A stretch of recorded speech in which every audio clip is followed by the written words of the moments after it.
The morning of October 25, 1944, Philippine Sea, 6 miles west of Samar Island.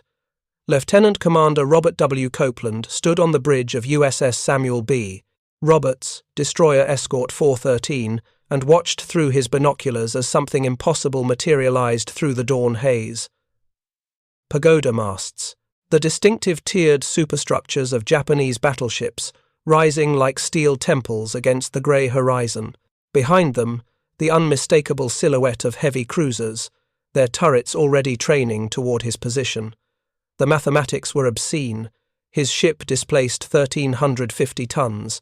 The lead Japanese battleship displaced over 70,000. His 2 5-inch guns fired 54-pound shells. That battleship's main battery hurled projectiles weighing 3,200 pounds heavier than a compact automobile. By every principle of naval warfare taught at Annapolis, by every tactical manual written in the preceding century, Copeland's correct action was obvious. Turn away, make smoke, run. If you're enjoying this deep dive into the story, hit the subscribe button and let us know in the comments from where in the world you are watching from today. Instead, at 0810, he gave an order that defied sanity. All engines ahead flank. Make ready to attack with torpedoes. Target the cruiser column. His engineering officer stared at him for perhaps 2 seconds before acknowledging the order. Below decks, machinist mates began overpressuring the boilers to 660 pounds per square inch, well beyond the design limit of 440 pounds, gambling that the machinery would hold together long enough to close the range before Japanese shells tore the ship apart. Black smoke poured from Samuel B. Roberts's stack as she accelerated toward 28.7 knots, nearly 5 knots faster than her design maximum. Before giving the order to charge, Copeland had addressed his crew over the TID's, ship's public address system, with words that would echo through naval history. This will be a fight against overwhelming odds from which survival cannot be expected. We will do what damage we can. The words were matter-of-fact, delivered without theatrical emphasis. Copeland simply stated what every man aboard already understood. They were about to charge heavy cruisers in a ship designed to hunt submarines. Their chances of survival were minimal, but the escort carriers behind them, thin-skinned vessels packed with aviation, gasoline and ammunition, had to be protected. The mission required it. Duty demanded it. And so they would attack, knowing they would almost certainly die. This moment off Samar represented not an aberration, but the culmination of a profound tactical evolution that had transformed American destroyer doctrine over 3 years of brutal Pacific combat. The question that haunted naval historians for decades afterward was simple and terrible. How did American destroyer crews, rational men trained in cautious, methodical tactics, come to believe that charging battleships head-on was not merely acceptable but necessary? What psychological and tactical transformation convinced them that survival mattered less than aggression? That closing to point-blank range against ships that outgunned them 50-1 represented sound tactics rather than mass suicide? The answer lay not in recklessness or desperation, but in a calculated reassessment of destroyer warfare's fundamental purpose, born from blood and fire across the desperate battles of 1942 and 1943. The transformation began with defeat. In the first 6 months after Pearl Harbor, American destroyer tactics followed established doctrine refined over decades of peacetime training. Destroyers were meant to screen larger ships, launch torpedoes from maximum range, typically 9 to 10,000 yards, and immediately withdraw behind smoke before enemy guns found their range. The principle was preservation of force. Destroyers were valuable assets, expensive to build and train. Losing them unnecessarily was considered poor seamanship and worse leadership. This doctrine had been developed in an era when naval battles were expected to unfold methodically, with fleets maneuvering for position before exchanging fire at ranges exceeding 20,000 yards. Destroyers would dash in, launch torpedoes, and retreat while battleships and cruisers conducted the decisive gun duel. It was logical. It was professional. It was the product of careful staff college analysis.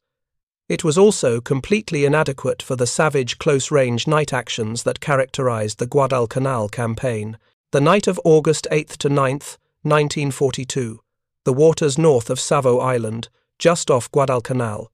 Vice Admiral Gunichi Mikawa's force of 5 heavy cruisers, 2 light cruisers, and 1 destroyer approached the American amphibious forces undetected, having slipped past reconnaissance aircraft through a combination of luck and aggressive navigation.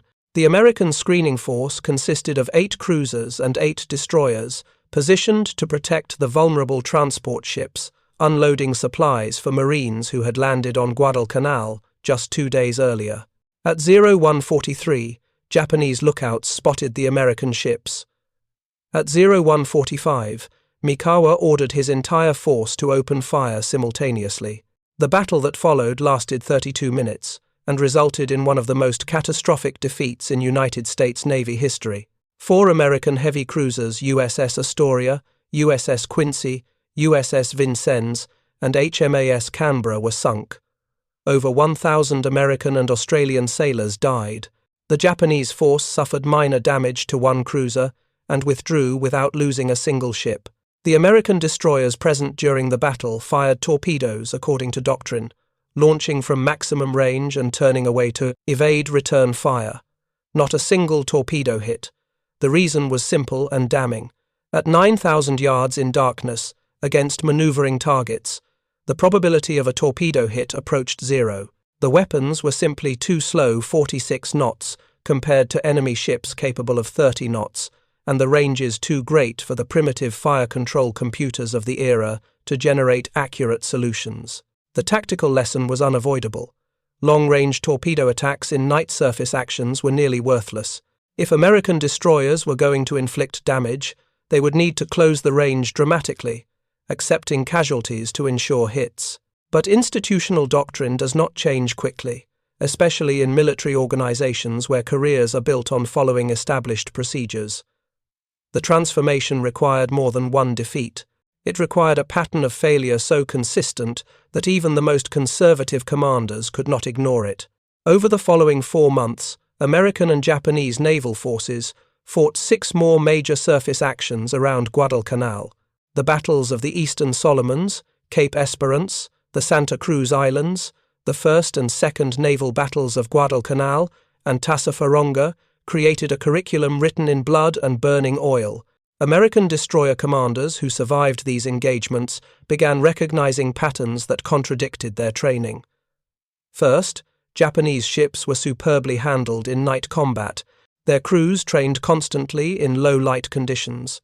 Their optical fire control systems, while inferior to American radar in poor visibility, excelled under the clear tropical nights common in the Solomons.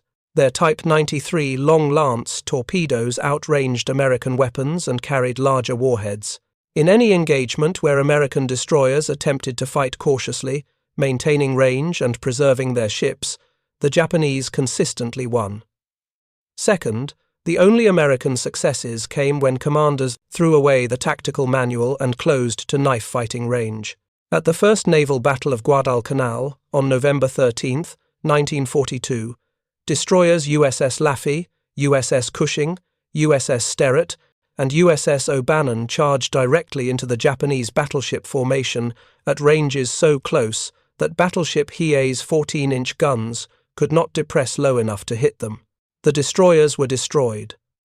Laffey and Cushing sank, but their suicidal attack disrupted the Japanese formation and allowed American cruisers to cripple Hiei, which was finished off by aircraft the following morning. The lesson was written in letters of fire. Aggressive close-range attacks, even by hopelessly outgunned destroyers, could disrupt superior enemy forces and create opportunities for other American ships. Casualties would be heavy, ships would be lost. But passive defense guaranteed defeat while aggressive offense occasionally produced victory. Third, and perhaps most psychologically significant, American destroyer crews discovered something unexpected about themselves and their ships when pressed beyond normal tactical limits. The ships could take more punishment than anyone expected. Fletcher-class destroyers, the workhorses of the Pacific destroyer force, proved remarkably resilient when driven by determined damage control teams. They could survive flooding in multiple compartments, continue fighting with half their guns knocked out, and limp home with propulsion systems held together by jury-rigged repairs and sheer willpower. More importantly, the crews discovered they could function effectively under conditions of extreme stress that training exercises had never replicated. Men could load and fire guns while shells exploded around them. Engineering crews could maintain steam pressure in boiler rooms that had become furnaces. Captains could con their ships through chaotic night actions, while bridge windows shattered and steel splinters cut down men at adjacent stations. The limit of human endurance, it turned out, extended far beyond what peacetime doctrine had assumed. By early 1943, a new generation of destroyer commanders emerged from the crucible of Guadalcanal. These officers, men like Commander Ernest E. Evans of USS Johnston, Commander Arleigh Burke, who would lead Destroyer Squadron 23, Commander Frederick Moosbrugger, shared common characteristics that distinguished them from the pre-war officer corps. They were aggressive to the point of recklessness. They closed ranges that made naval architects blanch. They accepted casualties that made staff officers question their judgment. But most critically, they won battles. Commander Burke's doctrine, developed through the savage destroyer night actions of 1943, became the template that would define American destroyer tactics for the remainder of the war. His principles were revolutionary in their rejection of cautious preservation of force. First principle: attack immediately and aggressively. Second principle: close to point-blank range before launching torpedoes.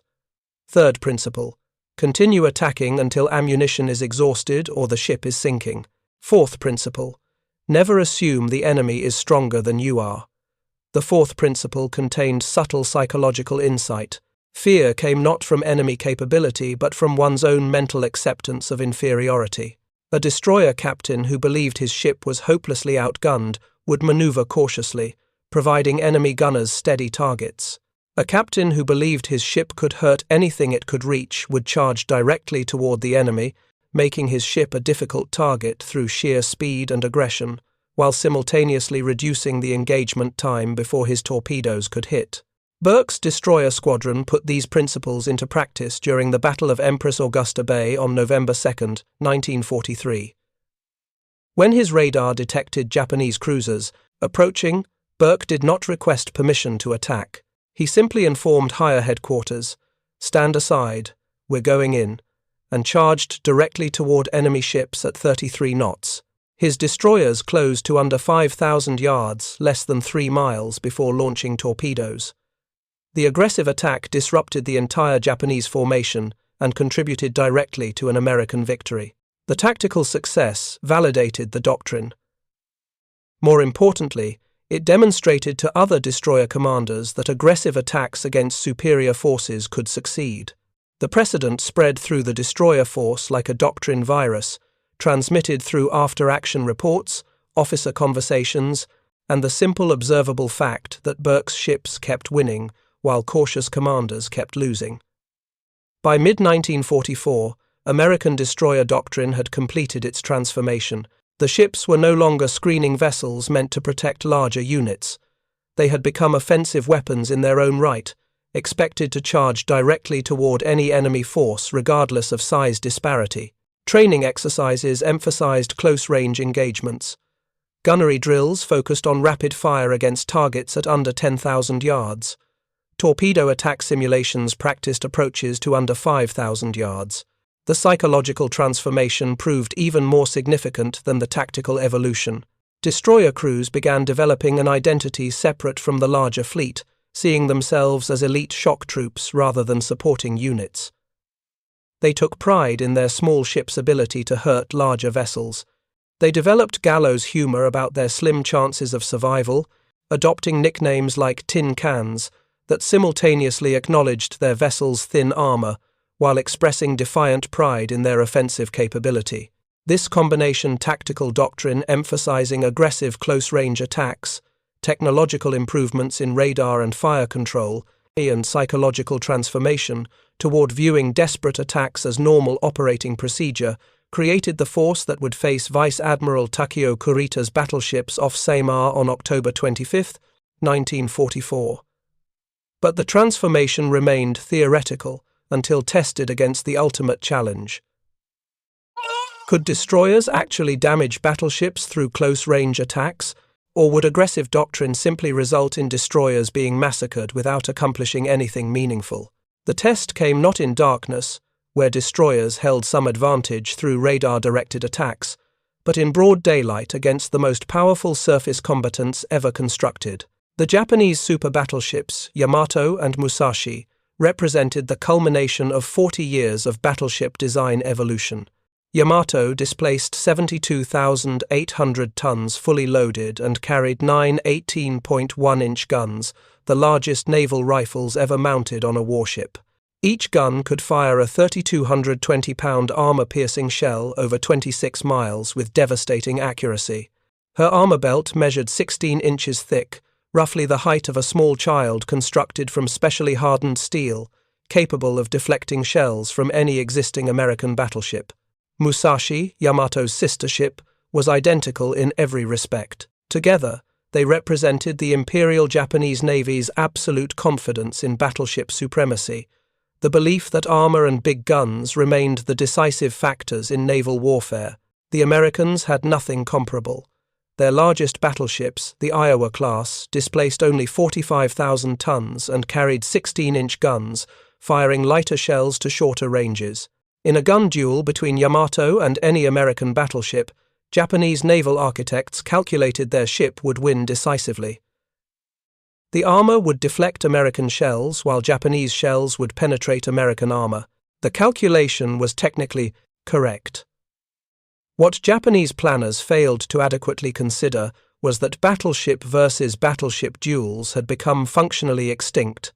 The decisive naval weapon of World War II was not the battleship but the aircraft carrier, and carriers were defended not by armor but by aggressive destroyer screens willing to charge directly toward any threat.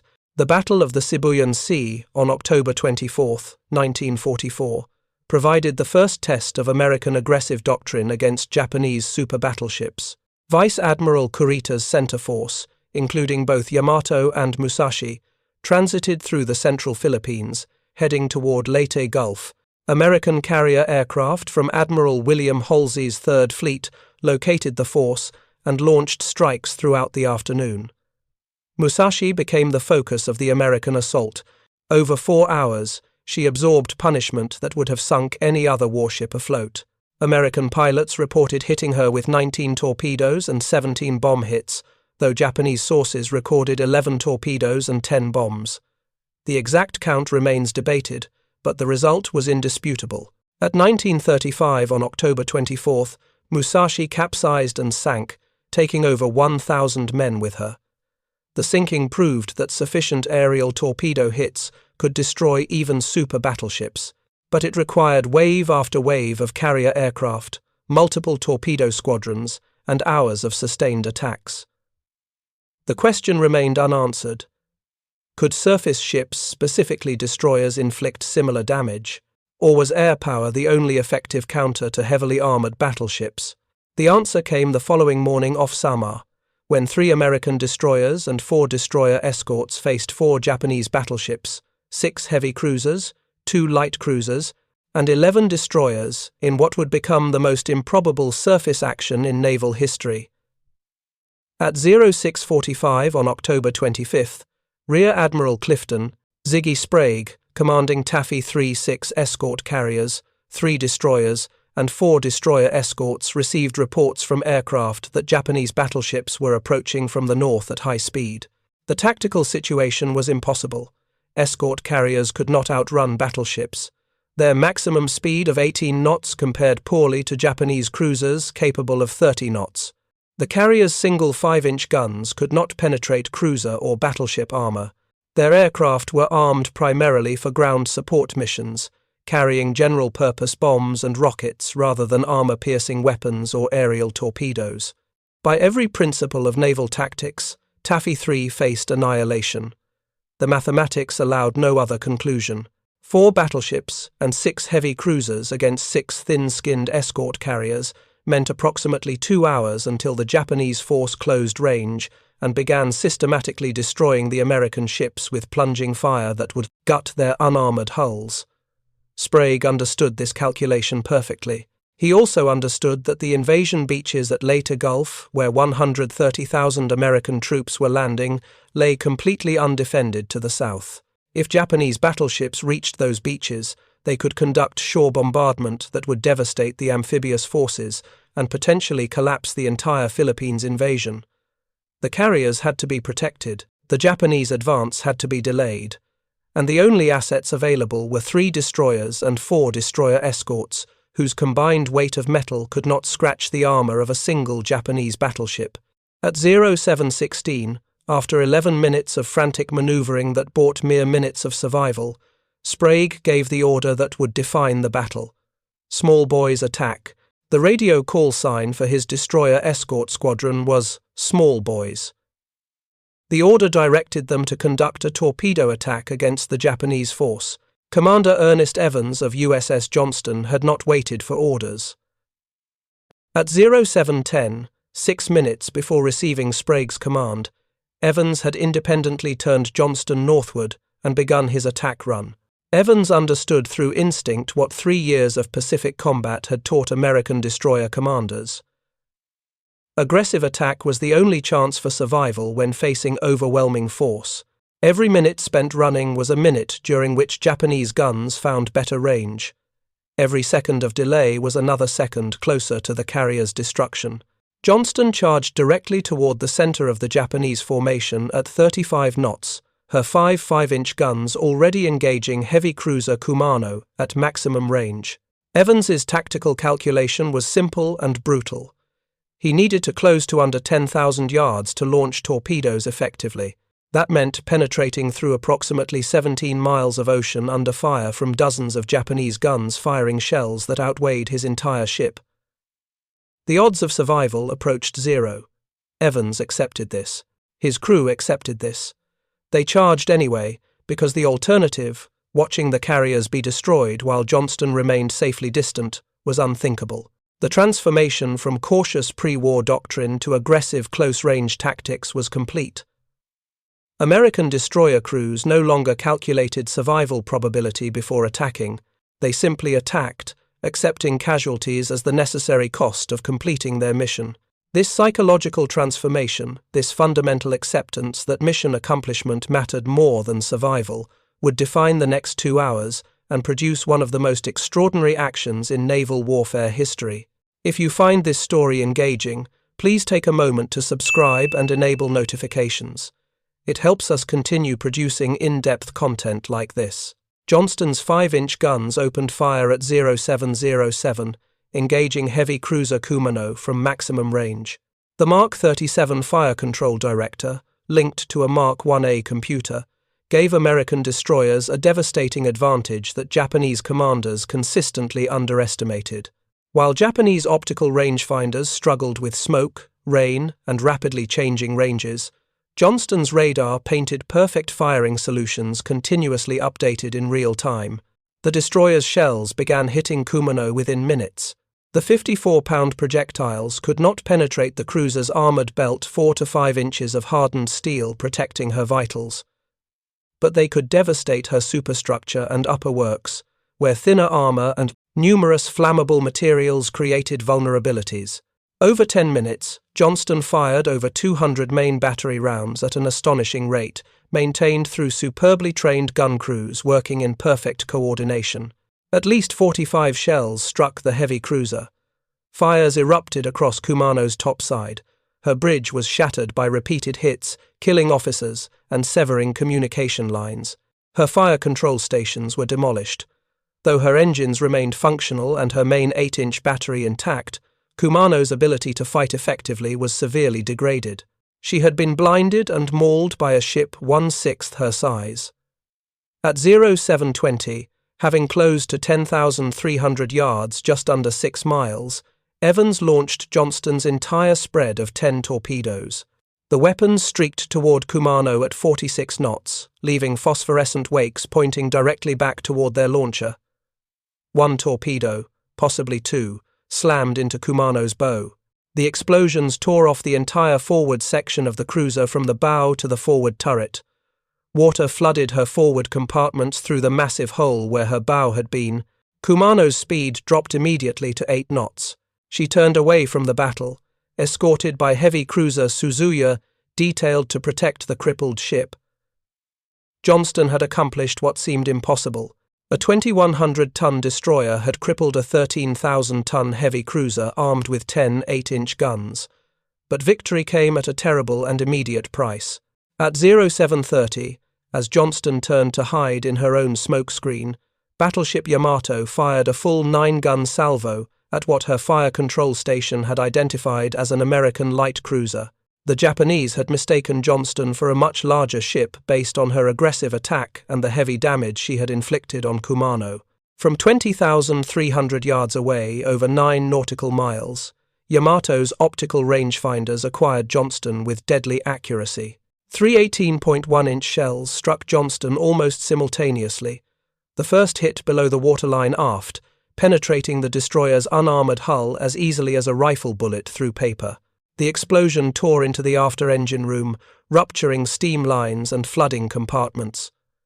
Scalding steam erupted as 600-degree pressurized vapor flashed seawater into more steam. Men in the engine room died instantly, either killed by the explosion or boiled alive by escaping steam. The second shell struck amidships, destroying Johnston's aft engine completely and severing power to the rear half of the ship. Her speed dropped from 35 knots to 17 knots instantly. The third shell hit 2/3 down the ship, severing electrical power to 3 of her 5 5-inch gun turrets, leaving only the 2 forward mounts operational. Each 18.1-inch projectile carried explosive force beyond comprehension. The shells weighed 3,220 pounds each and contained 73 pounds of high explosive. They were designed to penetrate 16 inches of armor plate at 20 miles before detonating inside enemy battleships. Against Johnston's unarmored hull, they punched completely through the thin steel plating before their delayed action fuses triggered detonation inside the ship. Commander Evans was blown off his feet by secondary explosions. 2 fingers of his left hand were severed by steel fragments. His uniform shirt was literally torn off his body by concussion. His chest and face were peppered with small steel splinters. Much of his bridge crew was killed instantly. Blood covered every surface on what remained of the bridge. With power lost to 3 main gun turrets, steering controls severed, engines crippled, and half his bridge crew dead or wounded, Johnston should have been finished. Standard naval doctrine dictated that a destroyer suffering such damage should retreat immediately or face certain destruction. But Evans was not a standard officer, and Johnston's crew was not a standard crew. Evans refused medical treatment beyond minimal field dressing to stop his bleeding. "All medical supplies for wounded crew," he ordered. "Save the medicine for men who need it more than I do." He relocated his command from the shattered bridge to the fantail, where manual steering was now being conducted. He shouted orders through an open hatch to sailors manually turning the rudder by hand. Johnston remained in the fight. For the next 2 hours, she would continue engaging Japanese ships with her 2 remaining operational guns, firing until Japanese shells finally sent her to the bottom. USS Howell and USS Heermann followed Johnston into battle, launching their own torpedo attacks against the Japanese battleships. USS Samuel B. Roberts and the other destroyer escorts charged moments later, despite having been designed for anti-submarine warfare and never intended for surface combat against heavy ships. Lieutenant Commander Robert Copeland's address to his crew before Samuel B. Roberts attacked has been recorded in multiple accounts, with slight variations, but the essential message remained consistent across all versions. The ship was charging toward heavy cruisers. Survival could not be expected. They would do what damage they could. Samuel B. Roberts pushed her boilers beyond all design limits, maintaining 660 pounds per square inch, 50% above rated capacity for over an hour. The engineering crew gambled that the boilers would not explode before the ship reached torpedo range. At 0810, Roberts launched her 3 Mark 15 torpedoes at heavy cruiser Chokai from approximately 4,000 yards, close enough that her 40mm and 20mm anti-aircraft guns could engage Chokai's superstructure directly. 1 torpedo struck Chokai's stern engineering spaces, causing catastrophic damage to her propulsion system. Combined with a 500-pound bomb hit from a Taffy 2 aircraft that detonated in her engine room minutes later, Chokai was left dead in the water with uncontrollable flooding. She was later scuttled by Japanese destroyers rather than allow her capture. Roberts then engaged heavy cruiser Chikuma in an extended gun duel at ranges fluctuating between 5,000 and 7,000 yards. Her two 5-inch guns fired 608 rounds in 35 minutes, a sustained rate of over 17 rounds per minute per gun. The gun crews worked with machine-like precision, despite Japanese shells exploding around them. At approximately 0850, a Japanese 8-inch shell struck Roberts's forward engine room, exploding inside the confined space. The engine room became an inferno. Steam, at 600 degrees, scalded men to death instantly. Fuel oil ignited. Water flooded in through the hole blown in the hull. Most personnel stationed there died within seconds. At 0910, Lieutenant Commander Copeland ordered abandoned ship Samuel B. Roberts capsized and sank at approximately 10:05. Of her crew of 224 officers and men, 89 were killed in action. An additional 25 died from wounds, exposure, or shark attacks during the 2 days survivors spent in the water. 120 men ultimately survived. The cost was staggering. But the mission succeeded. At 0925, after nearly 2.5 hours of continuous combat, Vice Admiral Kurita ordered his scattered ships to reform and regroup. The aggressive American destroyer attacks, continuous airstrikes, and confusion about what forces he actually faced had disrupted Japanese command and control completely. Communications between ships had broken down. Individual captains were making independent decisions, chasing whatever target appeared closest. Kurita feared he was facing fleet carriers with heavy battleships nearby, ready to trap his force. What he did not realize was that he had been on the verge of complete victory. The American destroyers were sunk or sinking. The destroyer escorts were out of torpedoes and critically damaged. The carriers were nearly out of fuel and ammunition. Another 30 minutes of sustained attack would have destroyed Taffy 3 completely. Instead, Kurita withdrew. The decision remains controversial among historians 8 decades later, but from the American perspective, the withdrawal seemed miraculous. Aboard USS Fanshawe Bay, Admiral Sprague stared in disbelief as the massive Japanese battleships and cruisers turned northward and began steaming away from the carriers they had been about to destroy. The tactical lesson was unmistakable and would be studied for generations. Aggressive close-range attacks by hopelessly outgunned destroyers had disrupted a vastly superior enemy force and forced its withdrawal without accomplishing its mission. The mathematics of tonnage and gun caliber had been overcome through audacity, sacrifice, and the absolute commitment to mission over survival. But the broader question remained: could this doctrine destroyer charges against battleships be systematized and weaponized? Or was Samar a unique circumstance that would never be replicated? The answer came 5 months later off Okinawa, when Yamato herself sailed on a one-way mission and faced the full weight of American naval air power, backed by destroyer screens that had learned every lesson Samar had taught. By April of 1945, Japan's strategic situation had collapsed beyond recovery. The Imperial Navy had ceased to exist as a coherent fighting force after the catastrophic losses at Leyte Gulf. Fuel was critically low. Trained pilots were essentially gone. The few operational warships sat at anchor, consuming precious resources while contributing nothing to Japan's defense. Yamato represented a particular problem. The ship consumed massive amounts of fuel while sitting idle at Kure Naval Base. She was a conspicuous target for American reconnaissance aircraft. Most critically, she had become a symbol of naval impotence, the most powerful battleship ever built, doing nothing while American forces advanced relentlessly toward the Japanese home islands. Political pressure mounted for dramatic action. On April 5th, Vice Admiral Seiichi Ito convened senior officers to outline Operation Ten-Go. Yamato would steam to Okinawa with a small escort, beach herself as an immobile gun platform, and fight until destroyed or out of ammunition. There would be no return. The ship was loaded with only enough fuel for a one-way voyage. The plan was suicide dressed as strategy. Yamato would need to travel over 300 miles through waters teeming with American submarines and within range of powerful carrier task forces. The ship would have no air cover because Japan had none remaining. Detection was certain. Overwhelming aerial attack was inevitable.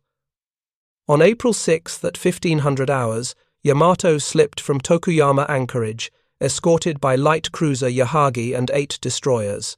Almost immediately, American submarine USS Threadfin spotted the task, force, and transmitted coordinates. Within hours, Vice Admiral Mark Mitcher, commanding Task Force 58, had organized a massive strike. Nearly 400 aircraft were readied, though weather and mechanical problems reduced the actual attacking force to approximately 280 planes. But those 280 aircraft represented something Yamato's designers had never adequately prepared for. They represented the culmination of 3 years of tactical evolution in coordinated aerial assault, lessons learned from destroying Musashi and dozens of other heavily defended ships. They represented the integration of torpedo bombers, dive bombers, and fighter aircraft working in perfect synchronization to saturate defenses and ensure hits. Most critically, they represented the systematic application of lessons learned at Samar. That overwhelming force applied against a single target from multiple directions simultaneously would overcome any defense, no matter how heavily armored. At 12:32 on April 7th, the first wave of American aircraft appeared. Yamato's anti-aircraft batteries erupted, filling the sky with black bursts of shrapnel. Several American planes broke off trailing smoke. Others spiraled down in flames. For a moment, it seemed the massive ship's defenses might hold. Then the first torpedoes struck. 2 slammed into Yamato's port side almost simultaneously. The ship shuddered violently. Damage control teams reported flooding in several compartments, but the situation was initially contained. Yamato's anti-torpedo bulges absorbed much of the blast energy. Watertight doors sealed, pumps engaged. The ship developed a slight list to port but remained very much alive. But this was only the beginning. American pilots had learned the critical lesson from every previous battleship engagement. Focus all attacks on one side, force the ship to list. Once listing, each successive torpedo hit causes worse flooding because compartments, designed to remain sealed when the ship is level, become compromised when tilted. Wave after wave arrived with almost no pause. By 13:30, the outcome was no longer in doubt. Torpedoes continued striking Yamato's port side exclusively. 5 degrees became 10, then 15. Anti-aircraft crews struggled to aim weapons as the deck tilted beneath them. At 14:05, with the list approaching 30 degrees, Admiral Ito gave his final order: all hands abandon ship. At 14:23, the forward magazines detonated. The explosion was visible from over 200 miles away, a mushroom cloud rising thousands of feet into the sky. When the smoke cleared, Yamato had completely disappeared. The ship that admirals had proclaimed unsinkable had taken less than 2 hours to destroy once the attack began. Of the 2,778 crew members aboard, only 269 survived.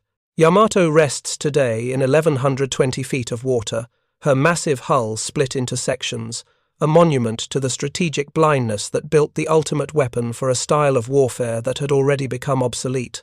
The connection between Samar and Yamato's destruction was not direct aircraft, not destroyers, Sank the battleship, but the tactical philosophy was identical: overwhelming force applied aggressively from multiple directions simultaneously, accepting casualties to ensure mission success, refusing to retreat regardless of enemy capability. American destroyer crews at Samar had demonstrated that small ships attacking with complete commitment could disrupt and defeat vastly superior forces. American aviators off Okinawa applied the same principle from the air, concentrating attacks until no defense could withstand the onslaught. The title's mention of 400 torpedo hits is hyperbolic. Yamato took approximately 8 to 12 torpedoes and 7 to 12 bombs. But the exaggeration captures a deeper truth. The ship faced such overwhelming, coordinated assault that individual hit counts became irrelevant. What mattered was the systematic application of force that gave defenders no opportunity to recover between attacks. This was the legacy of aggressive destroyer doctrine refined through blood across 3 years of Pacific combat. Not recklessness, but calculated acceptance that mission accomplishment required accepting casualties that peacetime planners would have considered unacceptable. The human cost of this tactical evolution cannot be minimized or forgotten. USS Johnston lost 186 men from a crew of 327. USS Hoel lost 187 from 273. USS Samuel B. Roberts lost 89 immediately, with 25 more dying afterward from a crew of 224. USS Gambier Bay, the escort carrier sunk by gunfire, lost 147 immediately, with more succumbing afterward. Survivors spent up to 50 hours in shark-infested waters before rescue. Many died from wounds that would have been survivable with immediate medical care, but proved fatal after hours in the water. The psychological trauma haunted survivors for decades: guilt for living when shipmates died, recurring nightmares of burning oil and screaming men. Commander Ernest Evans was never recovered after Johnston sank. He was seen in the water wearing a life jacket, but rescue ships never found him. He was posthumously awarded the Medal of Honor, becoming the first Native American in United States Navy history to receive the nation's highest decoration for valor. The citation praised his conspicuous gallantry and intrepidity at the risk of his life above and beyond the call of duty. In June of 2022, explorer Victor Vescovo located Samuel B. Roberts's wreck at 22,621 feet, making her the deepest shipwreck ever discovered. The destroyer escort lies broken into 2 sections, where the 8-inch shell penetrated her engine room. Both Johnston and Roberts rest as war graves, protected under international law, undisturbed memorials to their crews. Fleet Admiral Chester Nimitz's assessment of the Battle off Samar remains definitive. The success of Taffy 3 was nothing short of special dispensation from the Lord Almighty. Historian Samuel Eliot Morrison provided the enduring tribute: "In no engagement in its entire history has the United States Navy shown more gallantry, guts, and gumption." But the deeper truth lies beyond individual heroism. The transformation of American destroyer doctrine from cautious preservation of force to aggressive close-range attacks represented a fundamental reassessment of what naval warfare demanded in the modern era. Peacetime assumptions about tactics gave way to brutal lessons learned through defeat and refined through sacrifice. The men who charged battleships at Samar understood they would likely die. They attacked anyway, not from mindless courage, but from calculated recognition that their mission protecting the carriers and the invasion beaches beyond required, accepting personal destruction. That psychological transformation, repeated across hundreds of destroyer crews throughout the Pacific, represented warfare's most profound evolution. Not better technology or superior numbers, but the human capacity to accept death as the necessary price for mission accomplishment. Yamato's destruction validated this evolution from an unexpected direction. The battleship that embodied invincibility, that represented decades of naval engineering pushed to its absolute limit, could not withstand determined assault by forces willing to accept casualties to ensure hits. Armor meant nothing against overwhelming coordinated attacks. Size meant nothing against systematic targeting of vulnerabilities. Proclamations of invincibility meant nothing against enemies who simply refused to be impressed. The wreckage lying, scattered across the ocean floor, Johnston at 21,000 feet, Samuel B. Roberts at 22,000 feet, Yamato at 1,100 feet, serves as testament to the cost of this realization. Thousands of men died teaching and learning the lesson that aggression, coordination, and absolute commitment could overcome any material advantage. That lesson, written in blood across the Pacific, transformed naval warfare permanently. Modern destroyer doctrine still emphasizes aggressive tactics, close-range engagements, and acceptance of risk to accomplish missions. The ghost of Commander Ernest Evans pointing Johnston toward Yamato haunts every tactical decision. The memory of Lieutenant Commander Robert Copeland telling his crew survival could not be expected echoes through every pre-combat briefing. The transformation was neither clean nor cheap. It was purchased with ships and lives, refined through defeat, and proven through sacrifice. But it worked, and 8 decades later, when naval historians study the Pacific War's destroyer actions, they inevitably return to the morning of October 25, 1944, when tiny destroyers charged battleships head-on and proved that steel could be bent, but human determination could not be broken. The mathematics remain unchanged. Battleships still outweigh destroyers 50-1. But mathematics cannot account for crews willing to die to accomplish their mission. And that willingness, more than any weapon or tactic, decided the Pacific War's outcome and ensured that proclamations of invincibility, no matter how well armoured, would always shatter against the rocks of human courage and sacrifice. Thank you for watching. For more detailed historical breakdowns, check out the other videos on your screen now, and don't forget to subscribe.